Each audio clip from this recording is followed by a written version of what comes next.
नमस्कार छात्रों, मैं मनीष कुमार, आपके अर्थशास्त्र का शिक्षक, फिर आज कक्षा 11 के लिए आपका पाठ लेकर आया हूँ। जैसा कि पिछली कक्षा में मैं आपके पाठ नंबर 6 का भाग 1 के रूप में पढ़ाया था, जिसमें चित्रमय प्रस्तुति के एक विमीय प्रकरण के तहत, एक विमीय चित्र के तहत मैं 4 भागों को बताया था, जिसमें दंड चित्र था, जो है विभाजित चित्र था, और इस तरह से उसमें 4 भाग में प्रतिशत चित्र था, बहुगुणी चित्र था, उसको दिखाया था। अब उसके बाद एक विमीय में 2 और हैं, उन दोनों का नाम है विचलन चित्र और खंडित दंड चित्र। आज हम इन दोनों की चर्चा करेंगे। इसके बाद हम आएंगे द्विविमीय में। द्विविमीय के बाद फिर जो आपको सिलेबस के अनुसार पढ़ना है, यद्यपि कि त्रिविमीय भी होता है लेकिन आपके सिलेबस में नहीं है। इसके बाद हम आएंगे आपका मानचित्र पर, और जो है उसके आगे फिर वृत्त चित्र वगैरह भी आपको हम उसमें बताएंगे। अब आप ध्यान देंगे, इसमें चित्र में प्रस्तुतिकरण के अंदर सबसे पहले ये देखिए, एक सिंबल के रूप में हमने रखा है। ये आपका एक पाई चार्ट जिसको आप बोलते हैं या वृत्त चित्र बोलते हैं, जिसमें हम आंकड़ों के सहारे परसेंटेज के आधार पर विभिन्न भागों को दर्शाते हैं।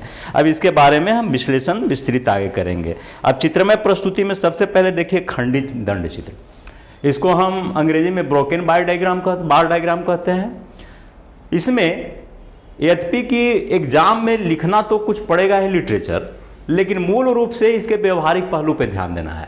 नाम है इसका खंडित दंड चित्र। कभी कभी क्या होता है कि जो है छोटे और बड़े मदों के बीच में इतना अंतर हो जाता है, मूल्यों के बीच में इतना अंतर हो जाता है कि एक मूल्य दूसरे से 10 गुना या 20 गुना ऊपर नीचे हो जाता है। वो ऐसी अवस्था में हमको दंड चित्र से दिखाना काफी दिक्कत हो जाता है। तो उस परिस्थिति में हम क्या करते हैं, इस प्रकार की स्थिति में हम क्या करते हैं कि जगह की बचत करने हेतु दंड चित्र को खंडित कर देते हैं। मतलब हमारा कहने का मतलब क्या है कि अगर मान लेते हैं कि एक हम दंड चित्र लेते हैं जो यहां से यहां तक आता है, जो सबसे छोटा है। अब उससे अगला दंड चित्र जो है वो 20 गुना बड़ा है, तो उसके लिए हमको वो पेपर पर जगह नहीं बचता है। तो हम क्या करते हैं कि उसके सिर से थोड़ा बढ़ा करके और बड़ा वाला को खंडित करके और फिर दिखाते हैं। तो उसका हम एग्जाम्पल आपको यहां दे रहे हैं। ये देखिए, यही इसका है। ये आप सबसे छोटा दंड चित्र है, लेकिन एक दंड चित्र है जो है, इसमें एक चर का मूल्य आप देख रहे हैं 4000 तक जा रहा है, जबकि बाकी 300, 400, 600 है। अब सोचिए कि ये 600 के हिसाब से 4000 कहां तक जाएगा। तो हमने यहां पर क्या किया है कि इसका 4000 का जो मूल्य है 600 से थोड़ी ऊपर करके, यानी 700 के पास करके, जो ये प्रदर्शित कर रहा है कि ये सबसे बड़ा दंड चित्र है। उसके बाद हम खाली स्थान छोड़ दे रहे हैं, जो ये बता रहा है कि ऊपर की ओर और बढ़ेगा। और उसके बाद एक छोटा सा हम दंड चित्र का भाग दिखा रहे हैं, और यहाँ टूटे हुए का चिन्ह से प्रदर्शित कीजिए। जैसे ये टूटा हुआ चिन्ह, सिंपल सी बात है, घर बनते देखते हैं ना, जब दीवार में किसी और दीवार को जोड़ना होता है तो मिस्त्री लोग छोड़ देता है ईंट का फाड़, जिसको दाढ़ा बोला जाता है देहात में। तो वो दाढ़ा यहाँ पर छोड़ा हुआ है, इनको जोड़ दिया जाएगा। और जोड़ करके आपके पास अगर बड़ा पेपर है या कुछ उस तरह की तकनीक है तो आप इसे लंबा भी दिखा सकते हो, लेकिन पेपर पर बनाने में यही कार्य किया जाता है। और इस प्रकार ये खंडित दंड चित्र है। इसमें इस आंकड़े के सहारे आप देख सकते हैं कि ए स्कूल में विद्यार्थी की संख्या 4 है, बी में 600 है, सी में 4000 है और डी में 300 है। तो ये इसको जब यहां पर हम रख रहे हैं दंड चित्र के माध्यम से, तो ये इस तरह के आ रहा है। यहां विद्यालय दे दिया, यहां विद्यार्थियों की संख्या, और इसको तो इसमें कुछ समझने के लिए अब ज्यादा है नहीं, सिर्फ ये ध्यान देना है कि सबसे बड़ा जो है वो जो आपने OY एक्स पर मूल्यों को रखा, उन मूल्यों में जो सबसे ऊंचे मूल्य हैं उससे आप उसको तोड़कर बीच में खाली जगह छोड़कर दिखाइए। अब अगला जो है वो विचलन दंड चित्र है। विचलन दंड चित्र क्या है कि शुद्ध प्रवृत्ति को दिखाता है, यानी शुद्ध लाभ, शुद्ध आयात या शुद्ध निर्यात, हानि, इस तरह से इन चीजों को दिखलाता है। ये इसमें एक खास बात क्या है कि इसमें धनात्मक और ऋणात्मक दोनों तरफ दिखाए जाते हैं। यानी इस ग्राफ में 2 भाग होते हैं, धनात्मक और ऋणात्मक। या ये दाईं और बाईं दिखाया जाता है या ऊपर और नीचे दिखाया जाता है। इसमें ध्यान क्या रखना है कि दाईं और धनात्मक तथ्यों को रखा जाता है और बाईं और ऋणात्मक मूल्यों को रखा जाता है। जैसे इसे आप इस एग्जाम्पल से देख सकते हैं। इसमें ये देखिए, व्यापार शेष का दिखाया गया है। अब पहले थोड़ा सा एक शब्द आता है जो आगे आपको पढ़ने के लिए मिलेगा, बहुत लोग दिग्भ्रमित हो जाते हैं इसमें। और एक चीज ध्यान रखिए कि ये जो भी पढ़ाई है आपका इस पेपर का, ये आपका इंटर आर्ट्स के लिए, इकोनॉमिक्स वाले के लिए तो है ही, कॉमर्स वाले के लिए भी है, और साथ साथ ये इन चैप्टरों से रिलेटेड क्वेश्चंस तमाम कॉम्पिटिटिव एग्जाम्स में पूछे जाते हैं, और वहां पर थोड़ी थोड़ी सी भ्रांतियों के कारण स्टूडेंट फंसते नजर आते हैं। तो एक शब्द है व्यापार संतुलन और भुगतान संतुलन। अब व्यापार संतुलन और भुगतान संतुलन में एक अंतर है। भुगतान संतुलन में वस्तु के साथ सेवा का अंतर भी हम निकालते हैं, यानी भारत का भुगतान संतुलन कैसा है यह जानने के लिए भारत कितनी वस्तुओं और सेवाओं का निर्यात करता है, कितनी वस्तुओं और सेवाओं का आयात करता है, दोनों का अंतर यदि जीरो है तो वो संतुलन में है। अगर अंतर पॉजिटिव है तो वो अनुकूल में है, अगर अंतर निगेटिव है तो वो प्रतिकूल में है। तो अगर यहां व्यापार शेष दिखाया गया है तो हम बता दें कि भुगतान संतुलन और व्यापार संतुलन में यह फर्क है कि भुगतान संतुलन में वस्तु और सेवा दोनों रखी जाती है, जबकि व्यापार संतुलन में सिर्फ वस्तु रखा जाता है। तो इसमें हमारे यहां से कितनी वस्तुएं निर्यात हुई, हमारे यहां कितनी वस्तुएं आयात हुई, उसके बाद शेष मेरा क्या बचा, उन दोनों में से शेष लाभ में है कि हानि में है। यदि लाभ में है तो पॉजिटिव शेष रहेगा, यदि हानि में है तो निगेटिव शेष रहेगा। उसको इसके सहारे आप देख सकते हैं, ये जो है 88 से 92 तक का हमारा व्यापार शेष की स्थिति को ये दिखा रहा है।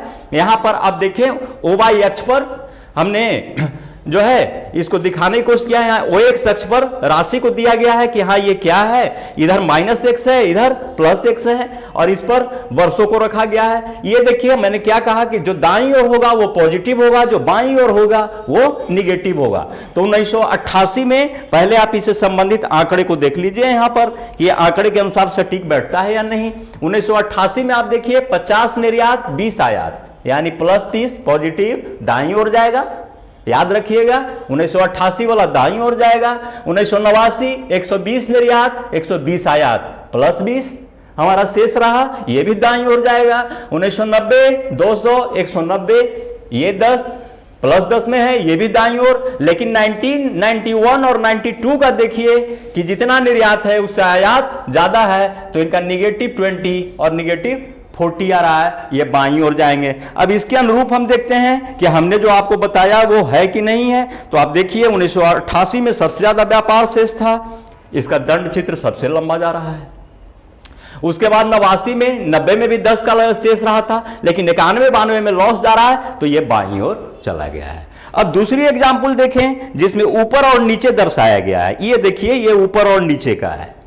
इसमें जो ऊपर रहेगा वो धनात्मक, जो नीचे होगा वो ऋणात्मक, यानी ऊपर वाला जो है आपको व्यापार लाभ को दिखलाएगा, नीचे वाला व्यापार हानि को दिखलाएगा।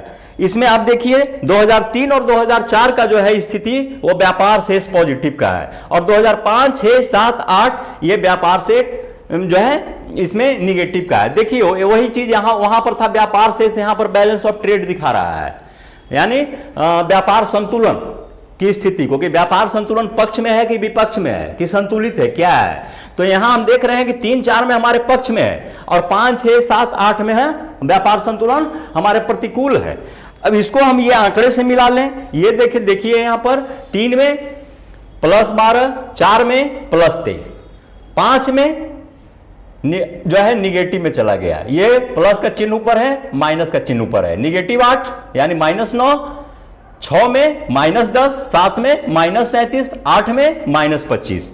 बिल्कुल इसके अनुसार ये जा रहा है। यहां पर क्या है ये ध्यान दीजिए, यहां पर OY अक्ष में मूल्यों को रख दिया गया है और OX अक्ष पर वर्षों को।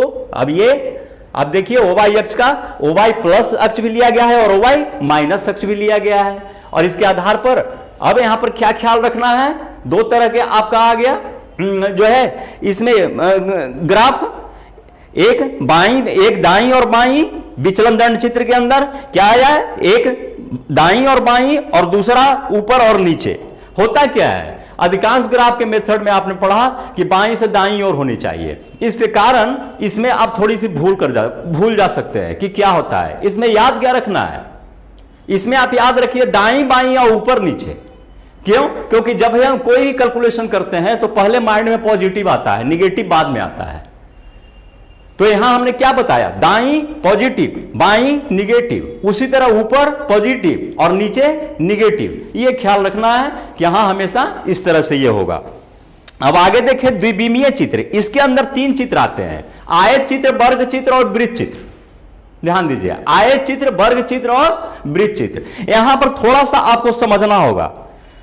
आयत चित्र में क्या रखा जाता है कि क्षेत्रफल के हिसाब से ग्राफ बनाया जाता है। आयत के क्षेत्रफल तो वो बहुत नीचे के क्लास से पढ़ते आए होंगे कि L इंटू बी, क्योंकि कोई भी समकोण त्रिभुज का दुगुना आयत या वर्ग होता है, तो वहां 1/2 H इंटू बी को 2 से गुना कर देंगे तो H इंटू बी हमारा निकल जाता है, तो LV इसका होगा। तो इसमें हम उसी क्षेत्रफल का सहारा लेते हैं। अब फर्क क्या है ये ध्यान दीजिए। जहां पर एक बीमा चित्र में हमने कहा था पिछले क्लास में कि एक बीमा चित्र में सिर्फ एक रेखा से भी हम काम चला सकते हैं, उसमें चौड़ाई सिर्फ हम चित्र की सुंदरता के लिए देते हैं, लेकिन इसमें चौड़ाई का महत्व है, क्योंकि बिना चौड़ाई रहे हुए कोई क्षेत्रफल निकल ही नहीं सकता है। सिर्फ लंबाई से हम क्षेत्रफल नहीं निकाल सकते हैं। अगर लंबाई से क्षेत्रफल निकालेंगे तो क्षेत्रफल मेरा शून्य आएगा, क्योंकि L इंटू बी करेंगे तो L का कोई भी लेंथ होगा, अब बी यदि 0 होगा तो क्षेत्रफल 0। तो फिर ऐसे एरिया को हम एरिया कैसे कह सकते हैं, वो एरिया होगा ही नहीं, वो तो सिर्फ एक लाइन बनकर आ जाएगा। तो यानी यहां चौड़ाई का भी महत्व है। चूंकि इसका ये ध्यान रखिए कि इसका वितरण हम क्षेत्रफल के आधार पर करते हैं। जैसे आप ये सोच के देखिए कि किसी का मूल्य 400 है, किसी का मूल्य 800 है, तो 400 वाला का जितना क्षेत्रफल होगा 800 वाला का उससे दूना क्षेत्रफल का एरिया होना चाहिए। इस तरह का हम आयत दिखलाएं, लेकिन उसकी एक प्रक्रिया है, इतना आसान नहीं है जितनी आसानी से हम बोल गए, उसको आप आगे देखेंगे। पहले यह ध्यान दीजिए कि इसका क्या नाम है। सबसे पहले तो इसका नाम है आयत चित्र, रेक्टेंगुलर से हम इसको बोलते हैं। दूसरा क्षेत्रफल चित्र भी इसको कहते हैं, एरिया डायग्राम। और तीसरा धरातल चित्र भी कहते हैं, सरफेस डायग्राम भी। ये आ सकता है कि सरफेस डायग्राम किसको कहते हैं, ठीक है, यहां भी आएगा, आपको कोई भी कॉम्पिटिटिव एग्जाम में आएगा और नेट वगैरह में तो आते ही रहता है, ये ध्यान दीजिएगा। अब यहां पर यह ध्यान दीजिए कि इसमें ध्यान क्या रखना है बनाते समय। 2 कंडीशन है, 2 में से कोई एक पालन कीजिए। पहला कंडीशन है कि चौड़ाई समान रख दीजिए और लंबाई को मूल्यों के अनुपात में रखिए। मूल्य के अनुपात में कैसे रखा जाएगा मैं फिगर में बता दूंगा, लेकिन यह ध्यान रखिए कि चौड़ाई समान रखिए। अगर 2 आयत चित्र दिखा रहे हैं एक ग्राफ पर तो दोनों के चौड़ाई आप समान ले लीजिए। दूसरा, या तो लंबाई समान रखिए और मूल्य को चौड़ाई के अनुसार रख दीजिए। अक्सर क्या होता है कि पिक्चर को इजी वे में समझने के लिए, चूंकि दिमाग में लंबाई ज्यादा फिट बैठता है चौड़ाई की तुलना में, इस कारण हम क्या करते हैं कि लंबाई ही समान रखते हैं और चौड़ाई को ही विभिन्न मूल्यों के आधार पर लिया जाता है, यानी लंबाई समान कर देते हैं। यानी कहने का मतलब क्या कि अगर एक आयत चित्र के एक लंबाई के 1 सेंटीमीटर भाग को यदि हम 100 मानते हैं तो दूसरा आयत चित्र में भी लंबाई के 1 सेंटीमीटर भाग को 100 मानना पड़ेगा इस परिस्थिति में, और चौड़ाई को हम बढ़ा और घटा दें जिससे हमारा क्षेत्रफल का पोजीशन आ जाए। अब इसमें यह ध्यान दीजिए इसको कैसे किया जाएगा। ये देखिए एक आंकड़ा हम यहां पर दिए हैं, इस आंकड़े को समझ लीजिएगा, इजीली बन जाएगा। प्रति इकाई वस्तु की कीमत है फर्म ए का और फर्म बी का। फर्म ए का है 9 रुपए और फर्म बी का है 6 रुपए। अब प्रति इकाई जो वस्तु की कीमत है इसको आप चौड़ाई मान लीजिए। चौड़ाई कितनी हो गई 9 और 6, चौड़ाई में अंतर हो गया, चौड़ाई का मूल्य अलग निकल गया। अब ये ध्यान दीजिए विक्रय मात्रा, कितना वस्तु बेचा तो 100 गो, जाहिर है 100 बेचने पर कितना आएगा तो 900, कोई दिक्कत नहीं। यानी 900 क्या ही आया, 900 रुपए को हम क्या कहेंगे, 900 रुपए को हम आय बोलेंगे।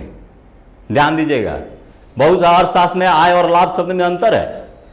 बिक्री से प्राप्त जो भी राशि होती है उसको आय बोलते हैं, ठीक है। तो ये हमको उत्पादन मूल्य के रूप में आया। और ये यहां देखिए 6 रुपए है, प्रति इकाई वस्तु की कीमत 6 रुपए और विक्रय मात्रा 80 रुपए, तो कुल विक्रय मूल्य यानी बिक्री से प्राप्त कुल आय कितना हमको आ गया 480। अब इसमें हमको करना क्या है, हमने उत्पादन करने के लिए लागत तो लगाया होगा ना, तो उन लागतों को हम पूर्ति कहां से करेंगे, तो लागतों की पूर्ति हम विक्रय मूल्य में से ही करेंगे ना। हम मान लेते हैं कोई चीज उपजाते हैं और उपजा के बाजार में जाके बेचते हैं, जैसे गेहूं हम 2 बोरे बाजार में अगर जाके बेच के आते हैं तो पॉकेट में जो पैसा होता है उसको भर रास्ते में ही जोड़ते आते हैं, कि इतना गेहूं उपजाने में खाद में मेरा ये लगा था, मजदूरी में ये लगा था, जुताई में ये लगा था, तो हम यही ना एक तरह से सोचते आते हैं कि इस विक्रय मूल्य में इस लागत का हिस्सा कितना है, उसके बाद मेरा कितना बचता है। तो बस इस ग्राफ में यही ढूंढा जाता है कि जो 900 और 480 विक्रय मूल्य आया, इसमें कच्ची सामग्री का लागत कितना था, मजदूरी का कितना था, और लाभ का जो इन दोनों को काटने के बाद लाभ और हानि का क्या हुआ। फिर इसी तरह इसमें भी देखेंगे कि हाँ ये लागत क्या था, और अंत में देखेंगे कि लाभ और हानि की स्थिति क्या है। अब इसको देखिए इस ग्राफ से,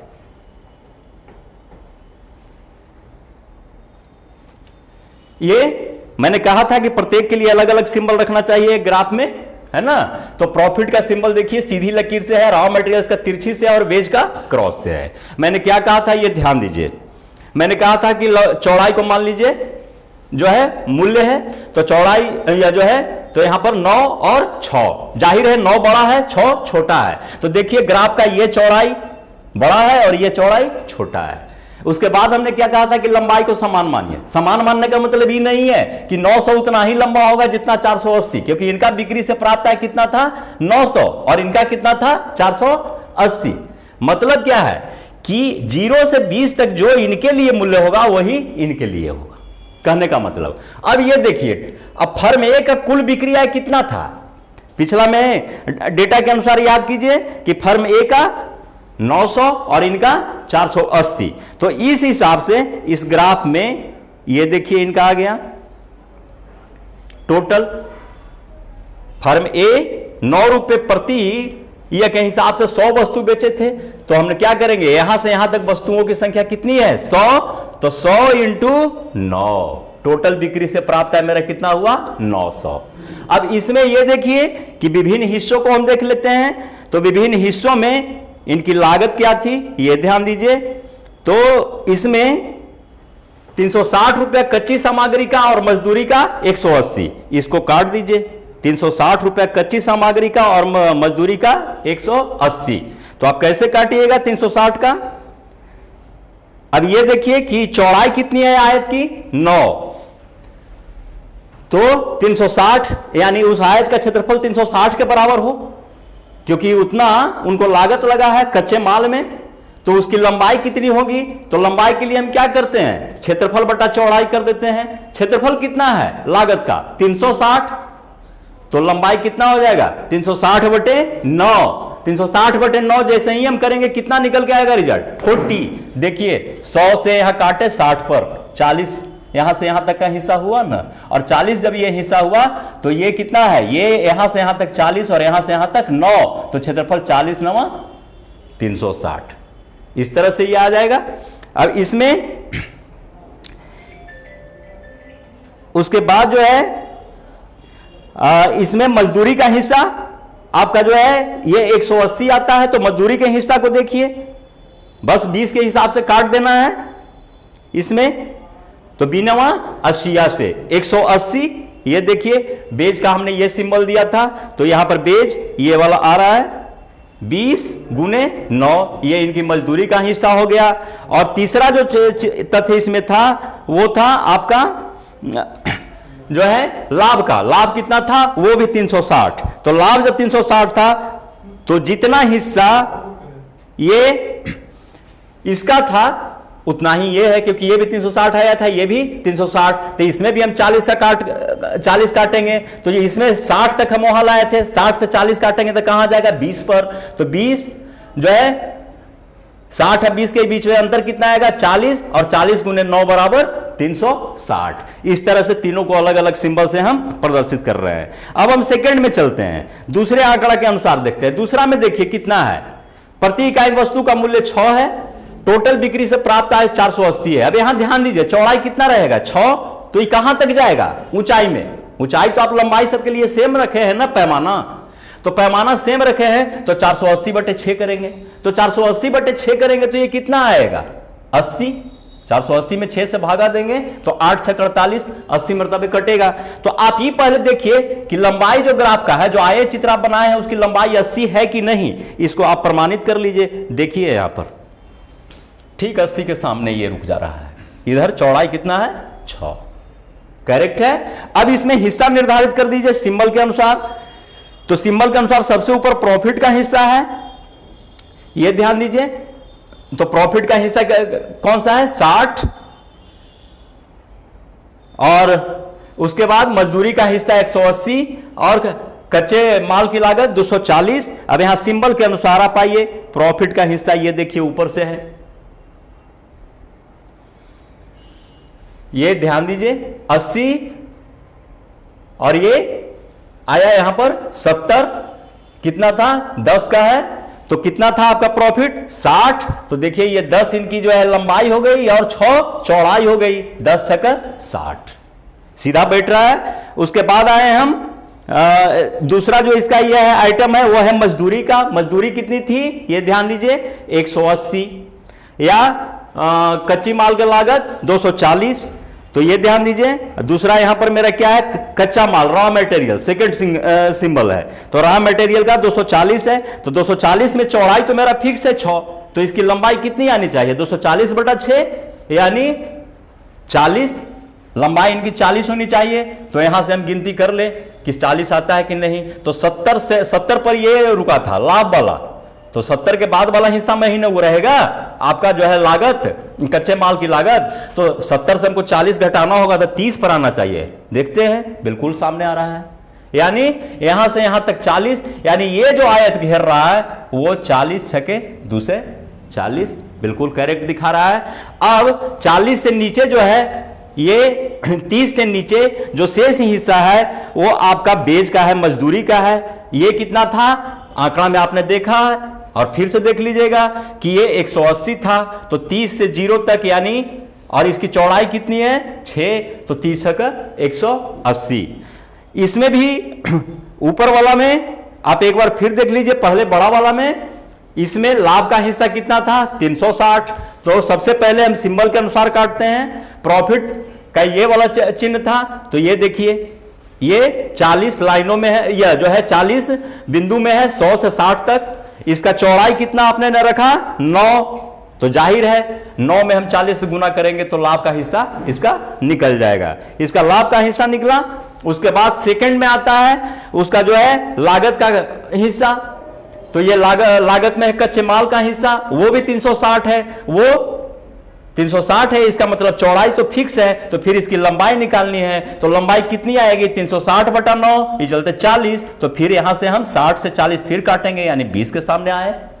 तो ये इसका हो गया, ये वाला आयत का क्षेत्रफल हो गया इसका रॉ मटेरियल्स का हिस्सा। उसके बाद इसका मजदूरी में लगा था 180, तो मजदूरी में 180 लगा, तो जाहिर है कि हमको क्षेत्रफल से दिखाना है, और क्षेत्रफल में एक चीज हमको मालूम है, और वो मालूम है इसकी चौड़ाई, और चौड़ाई है 9, तो 9 है तो इसकी लंबाई हमको पता करना होगा।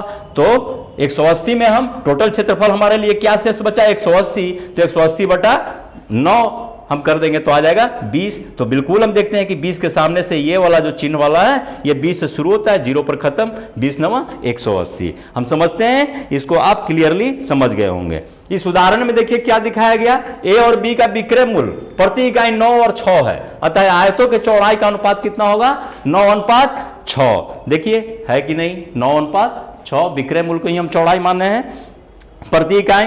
कुल विक्रय मूल्य कितना है, तो प्रति इकाई विक्रय मूल्य गुने कुल बेची गई वस्तुओं की संख्या। तो प्रति इकाई विक्रय मूल्य वस्तु ए का कितना था 9 रुपया, कुल बेची गई वस्तु कितनी थी 100, तो 100 गुने 9 बराबर 900। बी वस्तु कितनी बेची गई, तो प्रति इकाई विक्रय मूल्य 6, कुल वस्तुओं की संख्या 80, अतः 480 रुपए की बेची गई। यह कहां पर आप दिखाइएगा इसको, लंबाई में, चूंकि आपने चौड़ाई से अंतर किया है, तो लंबाई में आप जो है इनकी बिक्री मूल्य को दर्शाएंगे, और उसमें विभिन्न लागतों और लाभों का हिस्सा, आप लाभ का हिस्सा को अलग अलग भिन्न भिन्न चिन्हों से करेंगे। अब ये ध्यान दीजिए वर्ग चित्र, ये भी थोड़ी समझने वाली चीज है, इसको हम स्क्वायर डायग्राम कहते हैं। और इसमें क्या होता है कि इसमें भी यदि दो पदों का मूल्य में काफी अंतर हो जाए, तो इस तरह के बड़े अनुपात को प्रदर्शित करने के लिए हम लंबा लंबा दंड चित्र न खींच करके या आयत चित्र न खींच करके वर्ग चित्र खींचते हैं, क्योंकि मान लेते हैं कि कोई ऐसा आयत हो जिसकी लंबाई 100 हो और चौड़ाई 1 हो, तो उसका क्षेत्रफल कितना आएगा? 100 वर्ग मीटर या 100 वर्ग सेंटीमीटर, जो कुछ में भी रहे। तो उसके लिए 100 सेंटीमीटर की ऊंचाई वाली जगह चाहिए और मेरे ग्राफ पेपर पर 100 सेंटीमीटर ऊंचाई की जगह है नहीं। तो मैं उस परिस्थिति में क्या करूंगा? उस परिस्थिति में उस आयत को, जो क्षेत्रफल है, उसको बना डालिए स्क्वायर, यानी क्षेत्रफल मेरा उतना ही आना चाहिए। 100 था तो 100 आएगा। अब उसको स्क्वायर जब ही बनाए तो स्क्वायर में भुजा तो दोनों बराबर होती है। तो जब भुजा बराबर होती है तो हम उसका भुजा निकालने के लिए उस स्क्वायर का रूट अंडर कर देंगे, तो हमारा आ जाएगा 10, यानी उसकी लंबाई भी 10 और चौड़ाई भी 10। कहने का मतलब क्या कि जहां हमको लंबाई के लिए 100 सेंटीमीटर की जरूरत थी, अब 10 सेंटीमीटर में ही हम उस चीज को दिखा सकते हैं। और कई मूल्य हैं तो विभिन्न मूल्यों को उसी के अनुसार हम वर्ग बना देंगे। तो इसकी एक स्थिति आप यहां पर देख सकते हैं। ये देखिए, ये विभिन्न इन समंकों का वर्ग चित्र बनाने के लिए गणना की जाएगी। अब ये देखिए 5 देशों का है पर कैपिटा इनकम, है ना। पर कैपिटा इनकम ये नहीं है, ये सही है या नहीं मैं ये नहीं जानता हूं, ठीक है। ये हम बनाने के लिए एक वैकल्पिक यहां पर लाए हैं, ये ध्यान दीजिए। तो अमेरिका का दिखाया है पर कैपिटा इनकम 4900 रुपया, ऑस्ट्रेलिया का 3600, यूके का 2500, कनाडा का 1600 और भारत का 400। अब सबसे पहले इसमें हम क्या करते हैं कि इसको हम क्षेत्रफल मान लेते हैं, 4900, 3600, 2500, 1600 और 400 को। जो ही क्षेत्रफल मानते हैं तो हमको भुजा की जरूरत पड़ जाएगी, क्योंकि ग्राफ पर तो भुजा ही 100 होगा ना। तो भुजा निकालने के लिए हम क्या करते हैं, रूट अंडर क्षेत्रफल कर देते हैं, यानी क्षेत्रफल का वर्गमूल निकाल लेते हैं। वर्गमूल निकालते हैं तो 4900 का वर्गमूल 70 होगा, 3600 का 60 होगा, 2500 का 50 होगा, 1600 का 40 होगा और 400 का 20 होगा। अब इसमें हम क्या करते हैं कि इनके मापन के लिए एक पैमाना तय करते हैं कि क्या होगा, कितना सेंटीमीटर के अंदर कितना मूल्य रखा जाएगा। ये ध्यान दीजिए, यही सबसे महत्वपूर्ण है और थोड़ा सा यहीं पर आप उलझने वाले हैं। तो इसके लिए हम क्या करते हैं कि जो सबसे छोटी इकाई है उसी को हम आधार मान लेते हैं। जैसे यहां पर देखिए इंडिया 400, ठीक है, सबसे कम इनकम वाला है। इसका वर्ग कितना आ रहा है, 20। अब इससे क्या करते हैं, ध्यान दीजिएगा बिल्कुल, इससे क्या करते हैं कि प्रत्येक वर्ग में भागा देते जाते हैं ऊपर वाले में। तो 20 से 70 में हम भागा दिए तो कितना आ गया, 3.5। काट के देखिएगा, 70 में 20 से भाग देंगे तो 3.5 आएगा, 60 में देंगे तो 3 आ जाएगा, 50 में आ गया 2.5, 40 में 2 और 20 में तो 1 ही रह जाएगा। सब में भागा दे देते हैं। अब ये क्या है कि एक वर्ग की एक भुजा निकल गई। जब वर्ग की एक भुजा निकल गई तो इनका पैमाने में हम क्षेत्रफल निकाल लें। ये तो मूल्य के आधार पर क्षेत्रफल न मान के चल रहे थे, अब पैमाने में जो एक्चुअल सरफेस पर होता है, यानी सेंटीमीटर, मीटर, जो कुछ भी है उसमें। तो यदि 3.5 का सेंटीमीटर वाले वर्ग का हम क्षेत्रफल निकालेंगे भुजा वाले का, तो क्षेत्रफल आएगा 12.25 मीटर सेंटीमीटर स्क्वायर। कहने का मतलब क्या है यहां पर कि 12.25 सेंटीमीटर स्क्वायर में 4900 रुपए का क्षेत्र बनेगा। 12.25 में 4900 का क्षेत्र बनेगा। उसी तरह 3 है तो 9, तो 9 में बनेगा 3600 का। ध्यान दीजिएगा मेरी बातों को, यहां ये इसमें सबसे गंभीर है, देखने में सबसे आसान है लेकिन सबसे गंभीर है। 9 में इसका हम क्षेत्रफल निकालेंगे तो इसका क्षेत्रफल कितना आ जाएगा, 9 वर्ग सेंटीमीटर। इसमें कीमत मूल्य इसका कितना है, 3600, ठीक है। इसका कितना आएगा, 2.5 में 2.5 से गुना कर देंगे, ठीक है। तो इसका मूल्य आ जाएगा 2500। इसका 2 दूना 4, 1600 और इसका 1 गुने 1 वर्ग सेंटीमीटर ही रह जाएगा। अब एक चीज विचित्र इसमें देखिए, अपने आप आ जाता है, इसको ध्यान दीजिए। ये प्रक्रिया करने पर जो भी क्षेत्रफल आया उससे इन मूल्यों में भागा दे दीजिए। जब हम इन मूल्यों में भागा देते हैं तो 4900 में हम 12.25 इसका आया था, इसका क्षेत्रफल 3.5 वाला के, तो इसका रिजल्ट 400 आता है। 3 तिहाई 9 ही हुआ था, 3600 में भागा देते हैं 900 तो इसका भी रिजल्ट 400 आता है। 2500 बटा 2.5 इंटू 2.5 करते हैं तो इसका भी रिजल्ट हमारा 400 आता है। और 1600 में 4 से भागा देते हैं तो इसका भी रिजल्ट 400 आता है। और 400 में तो 1 से भागा देंगे तो उसका भी रिजल्ट 400 आएगा। ये क्या इंगित कर रहा है, आपने किससे भागा दिया, कुल मूल्य में क्षेत्रफल से, प्रत्येक देश के कुल मूल्य में क्षेत्रफल से। रिजल्ट इकाई पर निकल, जब भागा देते हैं तो आता है क्या, आता है 400। कहने का मतलब क्या है कि अगर 12.25 में 12.25 से हम 4900 में भागा देते हैं तो 400 आता है। इसका मतलब है कि प्रति वर्ग सेंटीमीटर इस ग्राफ पर जगह होगा 400 का, यानी 1 वर्ग सेंटीमीटर की माप 400 यूनिट बतलाएगी।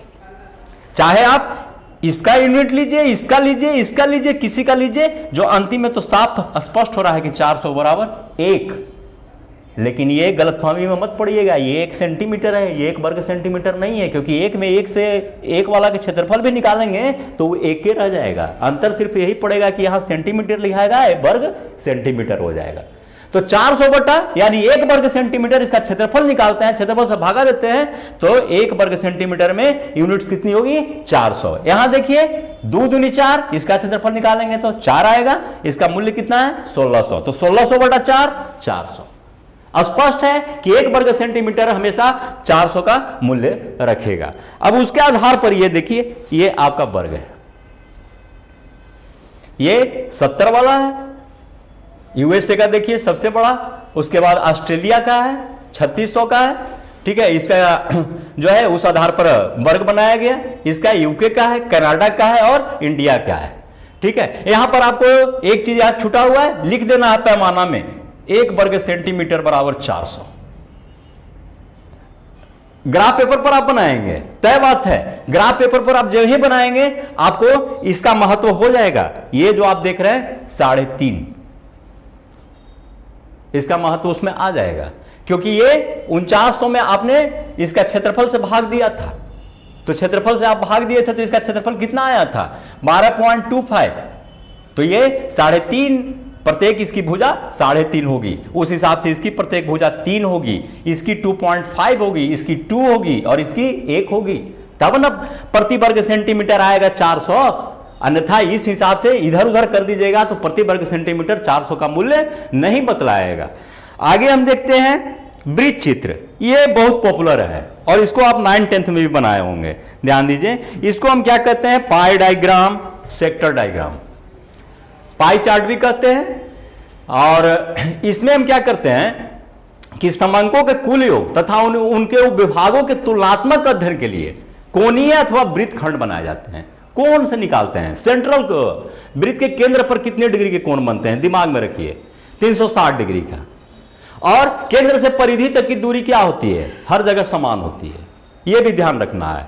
केंद्र से परिधि तक की दूरी को क्या कहते हैं, त्रिज्या कहते हैं, यह भी आपको याद रखना है। त्रिज्या परिधि से कितने डिग्री की टेंजेंट बनाती है, तो 90 डिग्री की बनाती है, यानी त्रिज्या परिधि पर हमेशा लंबवत होती है अगर स्पर्श रेखा खींची जाए तो। ये सब चीज माइंड में रखिएगा, आपका ये सॉल्यूशन इजी आ जाएगा।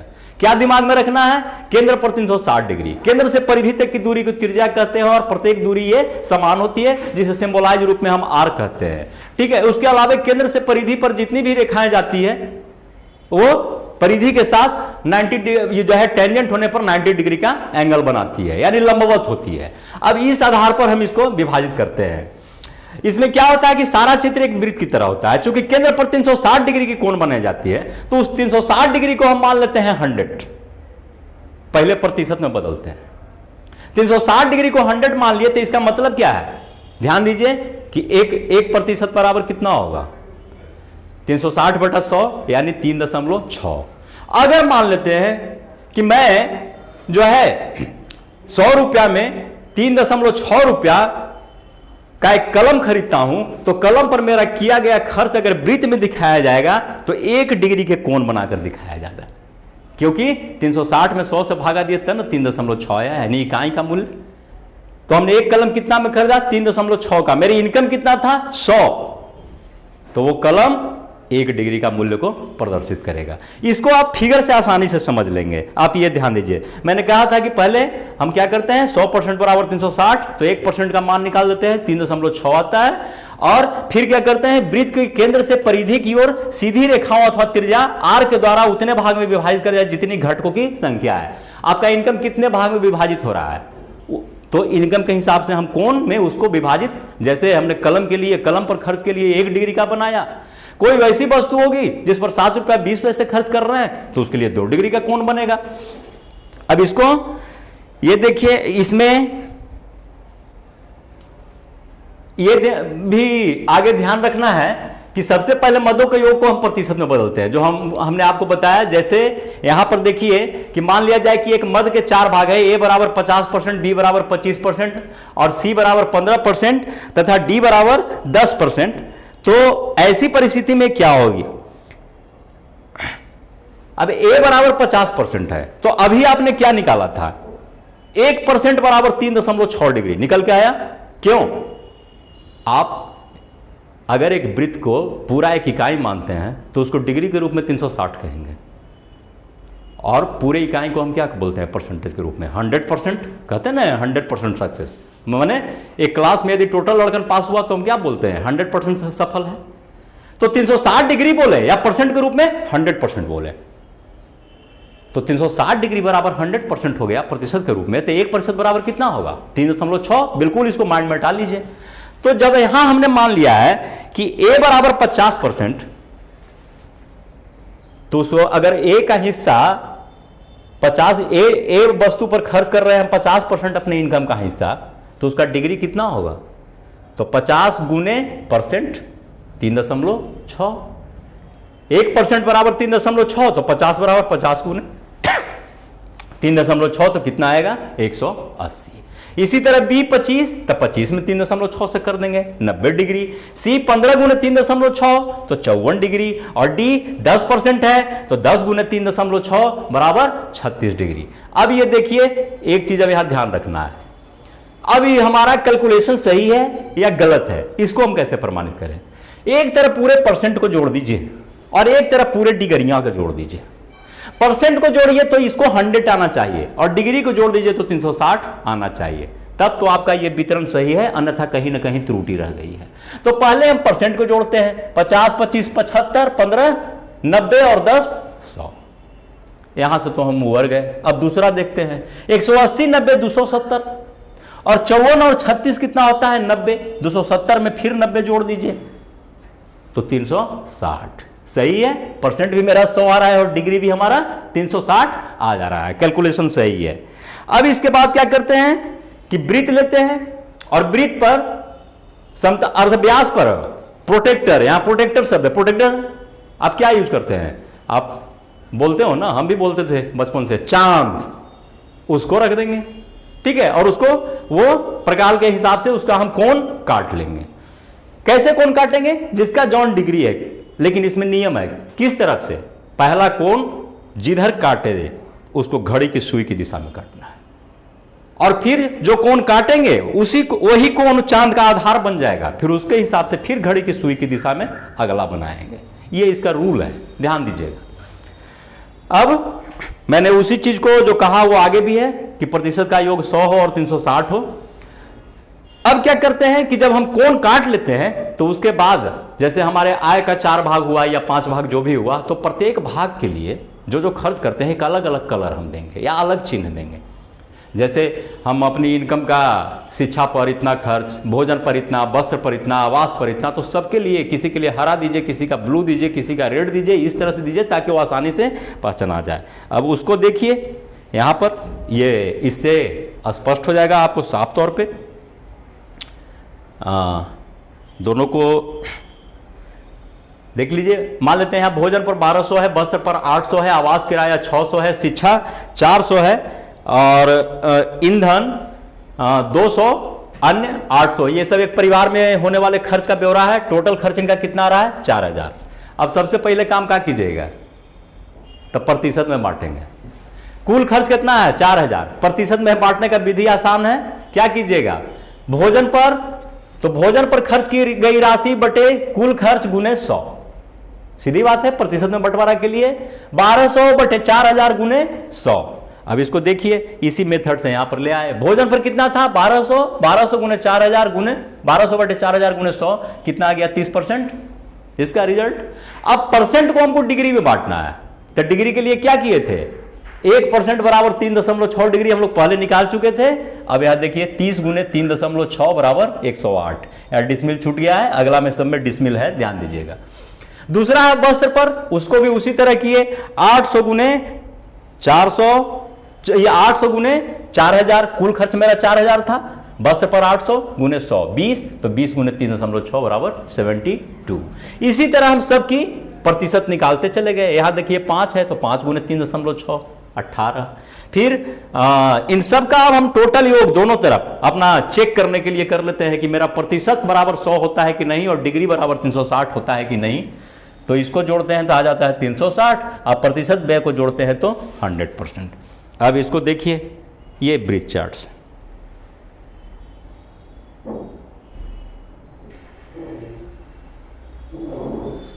देखिए सबका सिंबल दे देना है, दर्शाना है हमको कि किसका कौन सिंबल है, नहीं तो सबको एक एक कलर में दे दीजिएगा तब पहचान आएगा कैसे। तो यहाँ ये ईंधन का है, ईंधन का 5% था, उस हिसाब से हम इसका कोण काट लिए। इसके बाद जो है विविध का है, सबसे पहले ये विविध का है, विविध का ये सिंबल है, इसका 20% था, 20% के हिसाब से ये कोण, इस कोण का माप 20% है। उसके बाद भोजन का है, चकोर खाने से, चकोर ईंट वाले खाने से, ये देखिए 30% यहाँ पर हमने काट लिया। वस्त्र का 20% ये काटा हुआ है और किराया का 15%। ये देखिए जितना भी केंद्र से ये निकली है रेखाएं, ये सब क्या है, रेडियस, त्रिज्याएं हैं और सब आपस में बराबर होगी, क्योंकि इसी के इर्द गिर्द 360 डिग्री का कोण बनेगा चारों तरफ। प्रत्येक त्रिज्या को कोण को जोड़ देंगे तो ये 360 हो जाएगा। ठीक है, एक एग्जांपल और ले लीजिए, इसमें देखिए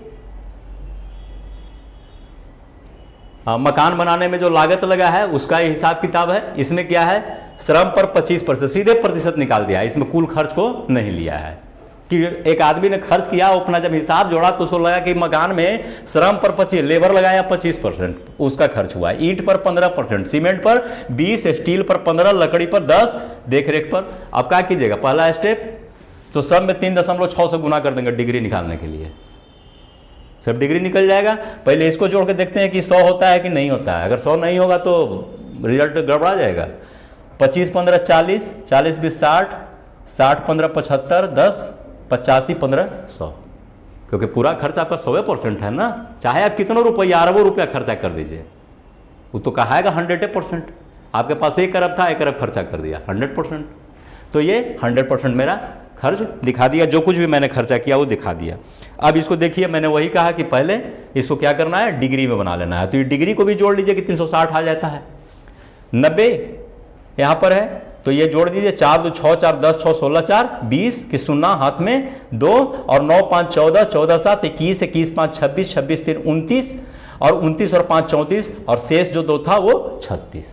कैलकुलेशन सही है, कैलकुलेशन सही है। तो अब इस डिग्री के आधार पर घड़ी की सुई की दिशा में बांटते जाइए, अलग अलग सिंबल देते जाइए। ये देखिए यहां पर लकड़ी का 10%, देखरेख का आपका खर्च, उसका सिंबल, जो सिंबल है उसी के अनुसार आप, और जो इनका मान निकल कर आया कि कितना % है उसके हिसाब से यहां से कोण। श्रम पर तो श्रम का भाग 25% था, तो श्रम का ये आप डिवाइड करते चले जाइए। इसमें आपको ध्यान देना है कि जो यहां पर आपने लिया है उसको कोशिश कीजिए सबसे पहले रखने का। यानी आपको कहां से हमने बताया था, घड़ी की सुई की दिशा में स्टार्ट कहां से कीजिएगा, 12 से। तो ये देखिए 12 बज रहे हैं ना, दाहिने साइड से पहला श्रम को, श्रम का सिंबल हमने ये रखा था। इसके बाद जो बारी बारी से आता है उसको हम इसी दिशा में, अब ये अगला का कोण का आधार ये वाला बन जाएगा। इस पर रखिए चांद को और फिर कोण बांट दीजिए, फिर इस पर रखिए, फिर कोण बांट दीजिए, फिर इस पर रखिए कोण। ओके, आगे बढ़ते हैं। चित्रलेख, ये बहुत ही आसान रीति है। इसमें जनगणना के कुछ सिंबल दिखाए जाते हैं। इसमें खास करके दिखाया जाता है कि जनसंख्या जो है, किसी जो है जीव की गणना या मशीन वगैरह की गणना को हम संख्या में न रख करके उसी के चित्र में रख देते हैं। जैसे मनुष्य की गणना करते हैं तो मनुष्य का चित्र दे देते हैं, पशु की गणना करते हैं तो पशु के चित्र दे देते हैं, दूध उत्पादन की गणना करते हैं तो दूध के जार का चित्र दे देते हैं। जो मापन उसका जो है जार है जिसको केन बोलते हैं, उसको हम रख देते हैं। जैसे ये देखिए यहाँ पर एक सिंबल है, यह है उदाहरण है। हमने 2 देश को लिया है, भारत और अमेरिका, और इनकी जनसंख्या को लिया है 120 करोड़ 45 करोड़। हालांकि 45 करोड़ है नहीं, यहाँ पर सब कल्पित है, सिर्फ आपको मैथ बताने के लिए है। तो ध्यान दीजिए, इसको देखिए, इस तरह से रख दिया। इंडिया का पॉपुलेशन कितना था? 120 करोड़। हमने क्या यहाँ पर अब एक चीज़ यहाँ सावधानी रखनी है, ये बहुत आसान लगा, लेकिन सावधानी क्या रखनी है कि आप यहाँ दे दीजिए इस जगह पर कि 1 human figure is equal to 10 crore of person. एक आदमी का चित्र बता रहा है 10 करोड़ की आबादी। तो यहाँ देखिए तो चित्र 12 होता है, 1 2 3 4 5 6 7 8 9 10 11, 3 3 6 3 9 2 11 रह जाता है। तो 120 करोड़ नहीं है, यहाँ पर ये रॉन्ग हो रहा है, एक फिगर और बढ़ना चाहिए।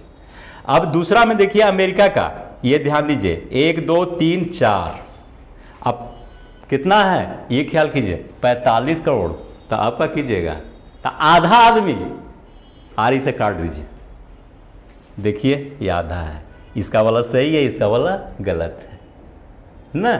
ये 10 हुआ तो 10 20 30 40 और ये 5 45 करोड़ सही बैठ रहा है ना। तो ये जानबूझकर दिया हुआ है कि आप पकड़ पाते हैं कि नहीं, और आधा का आप कैसे दिखाइएगा। तो ये नीचे वाला अमेरिका वाला, यहाँ पर क्या करना है, अगर 12 नहीं हुआ है तो आपको क्या करना है, एक और बढ़ा देना है। ठीक है, अब ये आगे देखिए एक मानचित्र का है, ये सब अलग भाग है, ये सब ना या एक बीमा में है ना द्विबीमा में है। इस चित्र में प्रस्तुतिकरण का अलग चैप्टर ही है। चैप्टर में क्या आपका आया, पहला जो है या एक बीमा, दूसरा द्विबीमा। द्विबीमा में क्या क्या पढ़े, आयत वर्ग और वृत्त, वो तीनों द्विबीमा में है।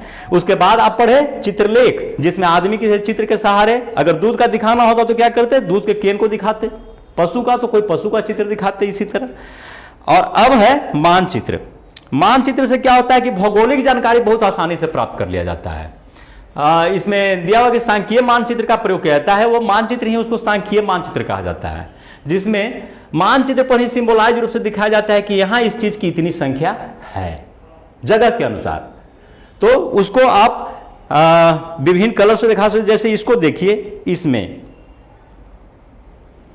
यह है India average annual rains, Bharat में औसतन जो है प्रतिवर्ष बारिश। अब यहां भी आप, लेकिन एक चीज ध्यान रखिएगा, चाहे आप कोई भी दंड चित्र बनाइए, वृत्त चित्र बनाइए, आयत चित्र बनाइए, कुछ भी बनाइए, जो आप पैमाना दे रहे हैं वो जरूर लिखिए। जैसे पिछला चित्र में आपने लिया था ना कि एक ह्यूमन बराबर 10 करोड़, तो यहां पर भी आपको देना है उस तरह का। ये देखिए, ये हम सिंबल लिए हैं क्या, मोर देन 200 cm, ये चिन्ह बता रहा है 100 to 200 cm, ये इस तरह का चिन्ह 50 to 100 cm, और ये बिलो 50 cm। अब इसको इस पर प्रदर्शित करना है, कहाँ कितनी बारिश है। तो ये देखिए यहां पर सबसे घनी बारिश वाला है ना, क्योंकि इसी में ना है आपको मासिनराम मेघालय में, है ना। तो ये सबसे, और इधर आपका अरेबियन तट पर भी सबसे ज्यादा बारिश होती है। तो ये मोर देन 200 cm ये मानचित्र से दर्शाया जा रहा है। उसके बाद 100 to 200 तिरछी लकीर से है बिहार, उत्तर प्रदेश का इलाका, और नीचे उड़ीसा का, है ना। तो ये सब जनरल बारिश का है, जिसमें धान की खेती अच्छी होती है, धान के लिए ऑटोमेटिक ये है यहाँ पर। तो ये सब देखिए 50 to 100 ये सीधी लकीर से, और ये बिलो 50 cm ये देखिए पंजाब वाला बेल्ट। यही कारण है कि वहाँ पर क्या हुआ था, इंदिरा नहर खुदवाई गई थी, क्योंकि यहाँ का लेयर बहुत डाउन था, बारिश बहुत कम होती थी, तो जाहिर था कि यहाँ सिंचाई की व्यवस्था होने पर ही यहाँ फसल उपजते। तो इस कारण तो ये सारी चीज़ें जो है इसमें आप देख सकते हैं। ये किस लिए ये इसका उपयोग किया जाता है, ये बिल्कुल इससे कम पढ़े लिखे व्यक्ति भी आसानी से इसको समझ लेते हैं। एक नज़र में, एक ही नज़र में सारा इंडिया की बारिश की स्थिति आ जाती है। इसी को अगर आंकड़े के रूप में देते तो उनको समझने में दिक्कत होती है। कुछ इस तरह से भी हम इसमें दिखाते हैं, जैसे यहां पर देखिए, यह है 12 डायनेमिक मंथ्स में क्रूड ऑयल का पोजीशन क्या है, सीमेंट का पोजीशन क्या है, स्टील का, ट्रैक्टर का, फर्टिलाइजर का, कोल का, इलेक्ट्रिसिटी का, टी का एंड स्कूटर्स का। ठीक है, तो इन चीजों को दिखाया गया कि विभिन्न वर्षों में इनकी प्रोडक्शन की स्थिति क्या है। इसमें दोनों का सहारा लिया गया। एक चीज ध्यान दीजिए, चित्र का भी और साथ साथ दंड का भी, दोनों है इसमें। जैसे यहां पर आप देखिए, हम ट्रैक्टर का देख रहे हैं, यहां नीचे एक अक्ष पर दिखा गया है साल को, तो 94-95 में ट्रैक्टर का उत्पादन कितना था, तो 24,587। यहां ट्रैक्टर का सिंबल है, जो अभी पहले इसके पहले जो है आपने पढ़ा था चित्र के आधार पर, है ना। तो ये चित्र भी यहां दिया गया है और ये दंड से भी बताया गया है कि यहां 24,587 और 36,829। उसी तरह किसी भी फिगर को लीजिए, चित्र से भी प्रदर्शित, जैसे फर्टिलाइजर का है या क्रूड ऑयल का है, तो देखिए ये क्रूड ऑयल का चित्र से भी दिखाया गया है कितना है और साथ साथ दंड से भी। अब जो है चित्र रचना में सामान्य नियम को कुछ है जो उसको ध्यान में रखना आवश्यक है। ये ध्यान दीजिए क्या क्या है, बहुत इजी है, इस पर ज्यादा हमको फोकस नहीं करना है। जाहिर है चित्र आकर्षक होना चाहिए, चित्र का उचित आकार होना चाहिए ताकि उनकी ग्राफ पर जब हम नापें तो मेरे आंकड़ों से वो तालमेल खा जाएं। उचित पैमाने का निर्धारण, पैमाना भी आपका सही होना चाहिए, जैसे 1 सेंटीमीटर बराबर 10 यूनिट मान लिए या जो कुछ भी मानना है, तो वो सब पूरे ग्राफ के लिए एक ही होना चाहिए। उपयुक्त चित्र का चुनाव, हमको दिखाना है जो ऐसो की चिड़िया का आप चित्र दे दे जानवर का, तो ये ठीक नहीं है। तो उपयुक्त चित्र है। उचित संकेत, संकेत आपके स्पष्ट होने चाहिए कि हाँ इस संकेत से साफ पकड़ा जाएगा कि इसी चीज को दिखाया जा रहा है। और अन्य में क्या है, ठीक ग्राफ पेपर होना चाहिए, बाएं से दाएं या नीचे से ऊपर प्रदर्शन, ये ग्राफ का सिंपल नियम है। मैंने शुरू में ही कहा था कि कोई भी ग्राफ पर चित्र बनाइए तो बाएं से दाएं ले जाइए या ऊपर से नीचे। लेकिन एक चीज में आपने क्या किया वहां पर, ये ध्यान दीजिए, जब शुद्ध की मात्रा निकालने लगे थे तो क्या हुआ था, दाएं से बाएं और जो है उसमें पहले दाएं को रखे थे तब बाएं को, और उसमें पहले ऊपर तब नीचे। ये ध्यान दीजिएगा, उसमें क्या था, दाएं वाला पॉजिटिव, बाएं वाला निगेटिव, ऊपर वाला पॉजिटिव और नीचे वाला निगेटिव। तो ये चिन्ह या रंग स्पष्ट हो और आवश्यकता अनुसार टिप्पणी भी हो, अगर नहीं समझ में आता है तो उसके आधार पर टिप्पणी भी किया जाए।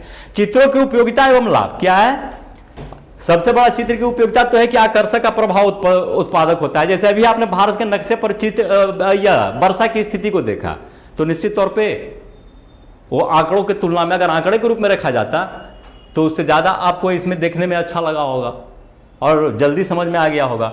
अधिक बोधगम्य भी है, जब समझ में जल्दी आया तो बोधगम्य है, और समझ में जल्दी आने का मतलब है कि सरल था तब ना समझ में आया, तो सरल भी है। स्मरणीय है, फिगर जल्दी माइंड से नहीं हटता है, कैलकुलेशन माइंड से हट जाता है, तो स्मरणीय है। समय एवं अब कितना बहुत हर जगह के बारिश के आंकड़ा एक ही मानचित्र पर रख दिए, तो समय एवं श्रम की बचत भी हुई।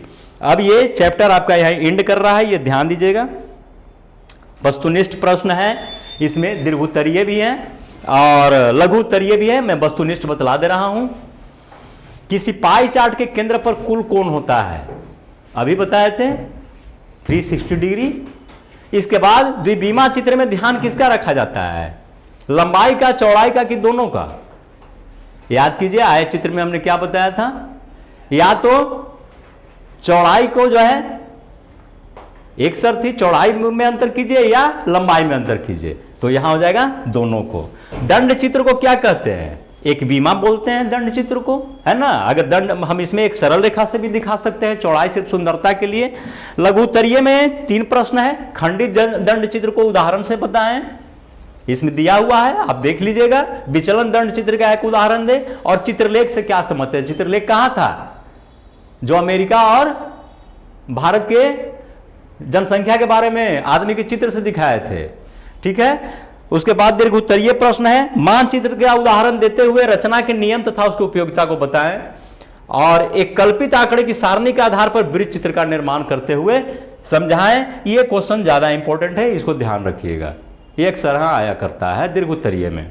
अब क्लास खत्म करने से पहले मैं तमाम छात्रों से एक रिक्वेस्ट कर रहा हूं कि 1-2 दिन के बाद इकोनॉमिक्स का 12th का क्लास भी स्टार्ट होगा, और मैं जान रहा हूं कि इसमें न सिर्फ 11th के स्टूडेंट देखते हैं और न सिर्फ 12th के स्टूडेंट देखते हैं, कॉम्पिटिटिव भी देखते हैं। इसके अलावे जितने भी शिक्षार्थी टाइप लोग हैं सारे देखते हैं, हमसे ज़्यादा जानकार भी देखते होंगे। खास करके 12th के स्टूडेंट को मैं कहूँगा कि 12th का सिलेबस जब मैं स्टार्ट करने जाऊँगा तो उस समय स्टार्ट के लिए आप मेरा 11th का शुरू वाला 4 क्लास का वीडियो देख लीजिए, उसके बाद आपको 12th का कंसेप्ट वहां से चलेगा। कुछ सिलेबस में इस तरह से इधर हाल के वर्षों में बदलाव हुई है कि जिस चीज को एक ही जगह पर होना चाहिए, उसको दो भाग में डिवाइड कर दिया गया है। कुछ भाग उसका 11th में आ जाता है स्टार्ट में, और कुछ भाग 12th में। तो चूंकि 11th में बताई हुई चीज पुनः हमको 12th में न बताना पड़े, क्योंकि वो आपका चैप्टर में है भी नहीं, लेकिन बिना उसको समझे आप समझ भी नहीं सकते हैं। जैसे जैसे ही आप 12th के चैप्टर स्टार्ट करेंगे, वहां अपॉर्चुनिटी कॉस्ट की बात आती है, केंद्रीय समस्याएं की बात आती है, और केंद्रीय समस्या निकलती है रॉबिन्स की परिभाषा से। यानी एक तरह से अर्थशास्त्र की परिभाषा चैप्टर को आपको थोड़ा सा पढ़ना होगा, और उसके लिए बहुत आसान है, मेरा शुरू का 4 वीडियो। अगर 4 नहीं देखते बन रहा है तो आप कम से कम शुरू का 3रा और 4था वीडियो और उसका नोट्स पढ़ लें। उम्मीद है आप ऐसा करेंगे और 12th के लिए खुशी खुशी अच्छे से, सुंदर दिमाग से, ताजगी भरे दिमाग से तैयार रहेंगे। धन्यवाद।